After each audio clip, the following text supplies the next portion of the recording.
షేర్లింగంపల్లి నియోజకవర్గం 124 డివిజన్ పరిధిలోని ఎల్లమ్మ చెరువులో గుర్రపుడెక్క పెరిగి దోమల బెడద ఎక్కువగా ఉందని పరిసర ప్రాంతాల ప్రజలు సమస్యను స్థానిక కార్పొరేటర్ దొడ్ల వెంకటేష్ గౌడ్ దృష్టికి తీసుకురాగా కార్పొరేటర్ ఎంటమాలజీ సిబ్బందితో కలిసి ఆకు తొలగించే యంత్రం సాయంతో గుర్రపుడెక్క తొలగించారు.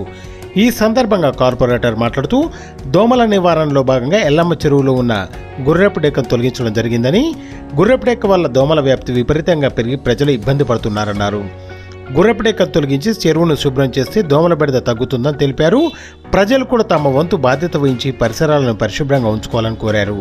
ప్రతి ఒక్కరు కూడా ప్లాస్టిక్ కవర్లు, వ్యర్థాలు చెరువులో కానీ నాలాలో కానీ వేయవద్దని స్థానిక ప్రజలను ఆయన కోరారు. చెత్తను వీధుల్లోనూ కాల్వల్లోనూ కాకుండా తడి చెత్త, పొడి చెత్త వేరు చేసి చెత్త సేకరించే ఆటోలో మాత్రమే వేయాలని కోరారు. వర్షాలు కురుస్తున్న సమయంలో అంటువ్యాధులు ప్రబలకుండా ప్రతి ఒక్కరూ మీ ఇంటి దగ్గరికి వచ్చే ఎంటమాలజీ సిబ్బందికి సహకరించాలన్నారు.